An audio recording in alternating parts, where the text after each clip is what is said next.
Bell ভীষণ উপকারী আমাদের শরীরের জন্য। আয়ুর্বেদ শাস্ত্রে এবং হোমিওপ্যাথিতে বেল ব্যবহৃত হয়ে থাকে বিভিন্ন রোগের প্রতিষেধক হিসেবে। নিয়মিত বেল খেলে আলসার হয় না। আলসারের ওষুধ হিসেবে খেতে পারেন বেল।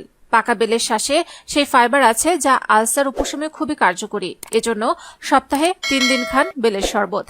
নিয়মিত বেল খেলে এর ল্যাকোটিভ গুণ কোষ্ঠকাঠিন্য দূর করে ও মুখের ব্রণ দূর হয় এবং ত্বক ভালো থাকে।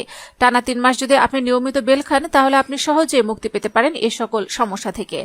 ডায়াবেটিস নিয়ন্ত্রণে রাখে বেল। পাকা বেলে আছে ম্যাথানল নামের একটি উপাদান যা ব্লাড সুগার কমাতে অনবদ্য কাজ করে। তবে শরবত করে নয়, বেল খেতে হবে এমনিই। অনেকেই শরীরের হাড়ে কিংবা মাংসের ব্যথায় ভোগেন। আর্থ্রাইটিসের কারণে এমনটা হয়ে থাকে। এ সমস্যা থেকে মুক্তি পেতে বেলকে সঙ্গী করে নিতে পারেন।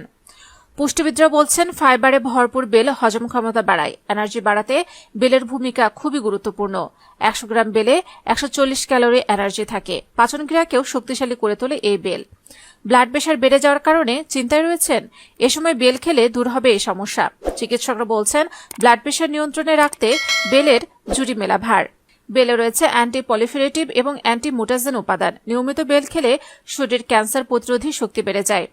বেল খাওয়ার সবচেয়ে বড় উপকারিতা হলো এটি শরীরের ইমিউনিটি বুস্ট করার পাশাপাশি শরীরকে শীতল রাখে। এছাড়া ডায়রিয়া, আমাশয়, জন্ডিস, যক্ষ্মা, অপুষ্টিতে ভালো কাজে আসে এই বেল। তাই গরমের এই সময় সকালে নিয়মিত খেতে পারেন বেল অথবা বেলের শরবত। এরকম আর নতুন নতুন ভিডিও পেতে আমাদের চ্যানেলকে সাবস্ক্রাইব করে রাখুন। আপনি যদি ফেসবুক থেকে আমাদের ভিডিওটি দেখে থাকেন তাহলে অবশ্যই আমাদের পেজটিকে ফলো করে আমাদেরকে সাপোর্ট করুন।